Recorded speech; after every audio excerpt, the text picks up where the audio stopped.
This is the worksheet that we did in class about distance and ticket price from Atlanta to various cities in the United States.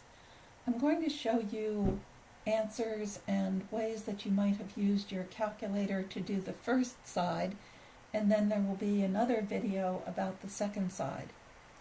So the first thing to do in this case is put the data, the distance and the airfare, into two lists in your calculator. I did this, and I'm going to show you what I have.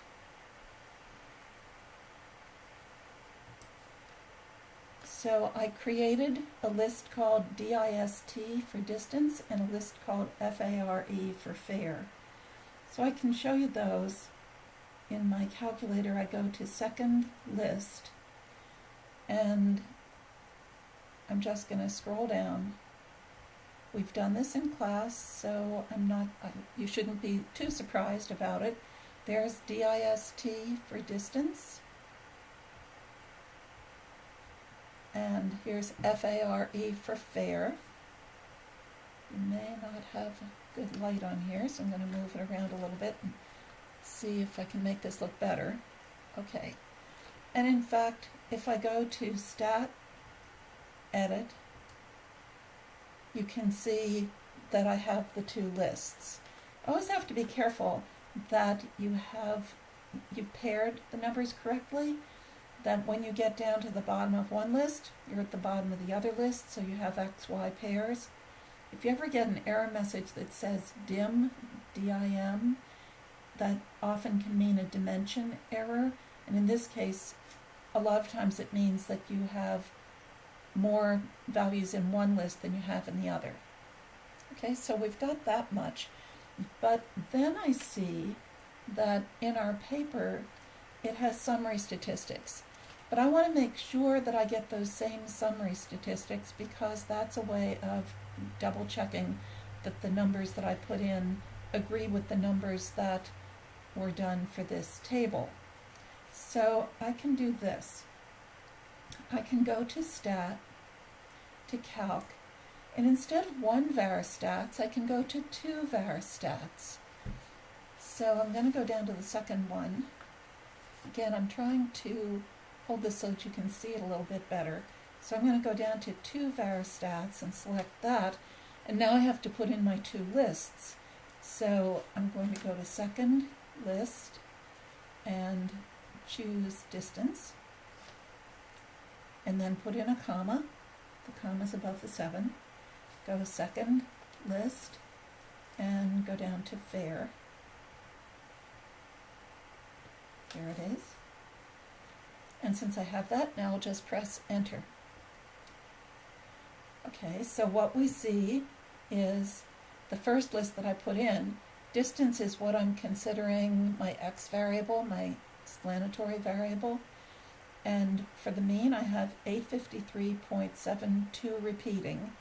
And on the paper, it's 853.7. So for distance, it was rounded just to one decimal place. And then the standard deviation is SX, because it comes from the sample. So it's 497.79. Again, they've rounded to one decimal place here, so it's 497.8. A lot of times I round to two decimal places, but in this case, I'm going to follow along with what was done on this sheet. Now, there's a down arrow, and by the way, n is 18, shows us that, but now if we go down again, we have y bar, which is 244.33, and this time, they did keep two decimal places, 244.33, and SX, or SY, sorry, is 56.3695 and so forth, so this would round to 56.37. We're talking about money here, so it makes sense that it would be two decimal places.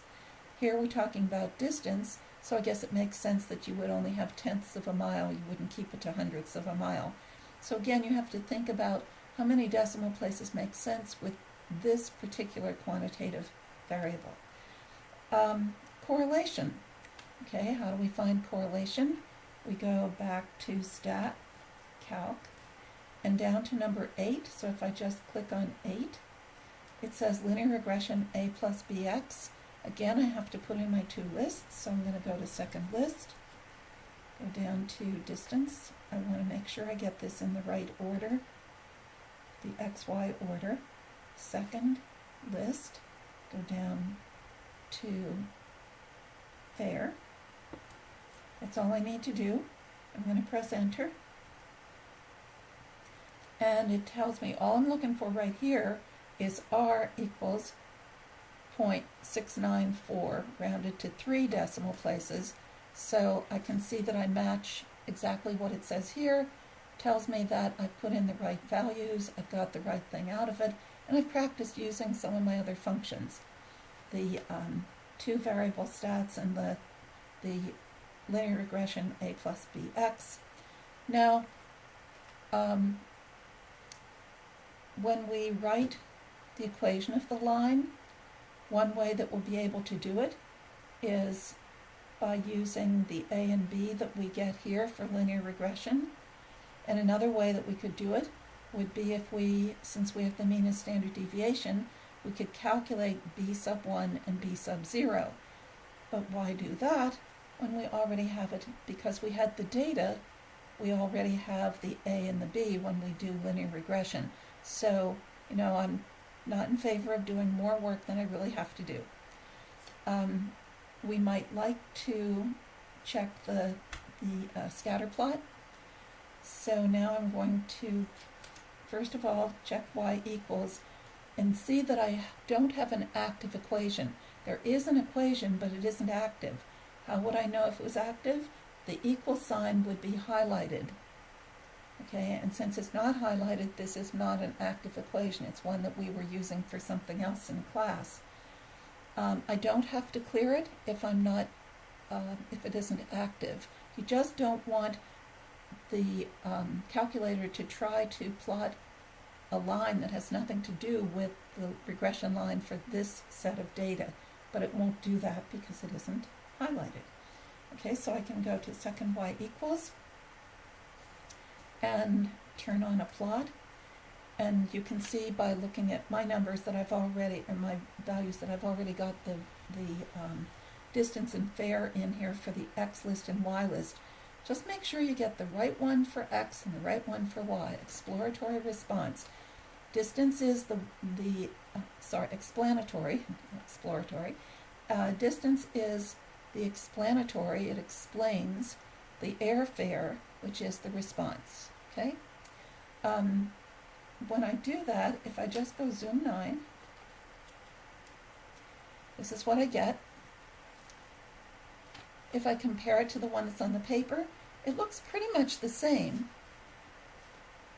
And if I trace, it will show me each of those points in the order that they are in my data as XY pairs. But when I look at this graph, I see that there's a pretty definite window. If I check the window for the zoom 9 graph, I have X-min as 144.7, but the scale changes.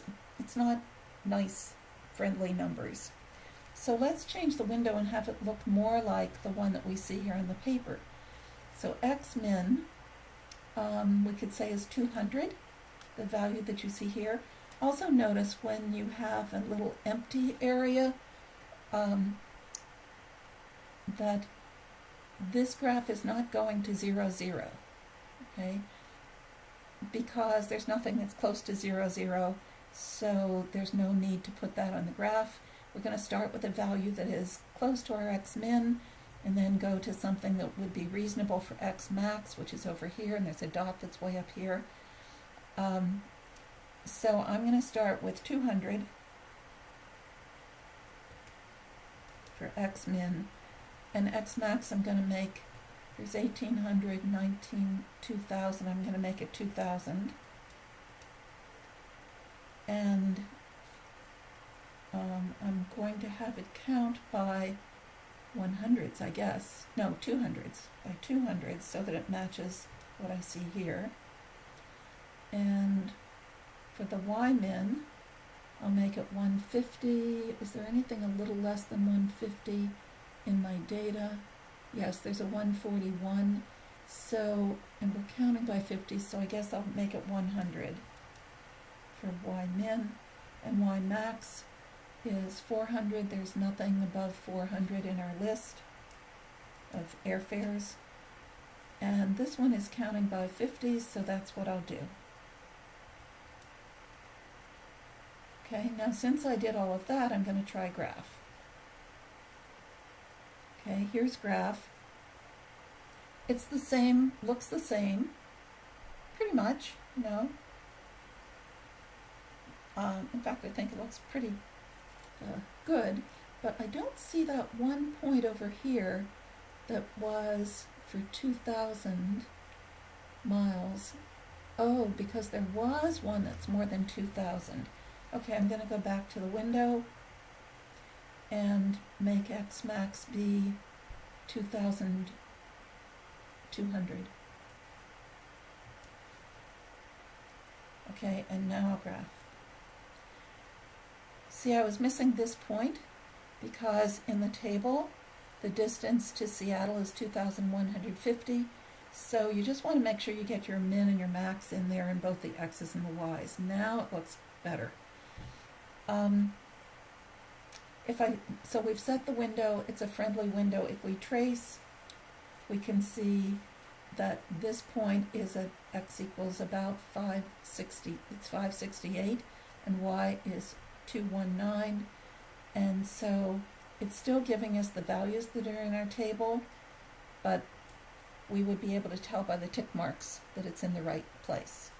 I guess it's hard for you to see. My calculator's been down so low, I'm just going to move it up here so you can see better.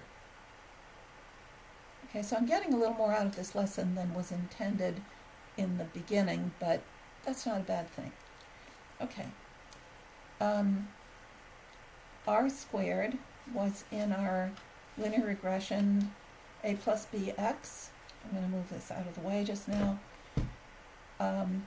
It was approximately 0.482 or 48.2%. And explain what R squared means in this context. So not in general, in this context. 48.2% of the variability in airfare, the fact that airfare varies, is accounted for by the variability in distance traveled. Okay, because distances vary, and because they vary, to a certain extent the airfare depends on that, and to a certain extent the variability in distance is affecting the variability in airfare. And it's 48.2%, so the rest of that, up to 100%, varies because of something other than just distance. That's what we're saying here. Be careful about this. There are other ways to write it. They talk about according to the model. I don't like you to say it that way. I want you to think about the variability of the two, that's why they're called variables, the two quantitative variables. If they weren't variables, they'd be constants. Find the slope of the regression line. That was B. We had A and B. I didn't jot them down at that time, but B1 would be the slope, and that's 0.078578, but we don't want that many decimal places, so we'll say 0.079. Just the value is all we're looking for here. The y-intercept, when we went to the linear regression a plus bx, a was the y-intercept. We're going to call it b sub 0. We could call it a and b. That would be okay. It wouldn't hurt anything. I'm not sure why I decided to make them b sub 1 and b sub 0 here, but I did. So you could also call this just b, and you could call this one a, and I wouldn't be upset over that because because you were getting it. Well, here's the difference. If you're getting it from linear regression a plus bx in the calculator, this one, the y-intercept would be a and the slope would be b. if you used the values, the mean and standard deviation that are given here, and the formulas for finding b sub 1 and a, or b sub 0, then you would have a reason to be calling this one b sub 1 and this one b sub 0. In this case, you could do it either way, but I didn't have you do it the way where you use the formula, but the formula for b sub 1 equals r times the standard deviation of y over the standard deviation of x.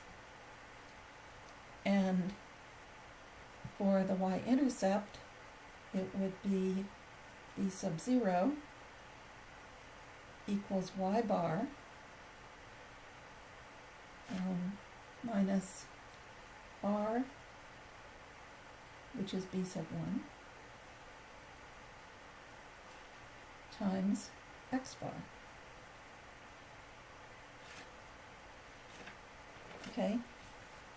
And so that's why you could write this either way. Write the equation of the linear model.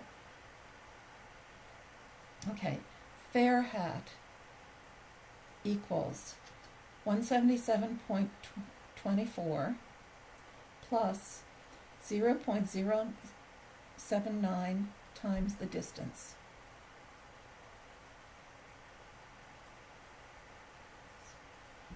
Okay, I'm going to break for just a minute and then come right back.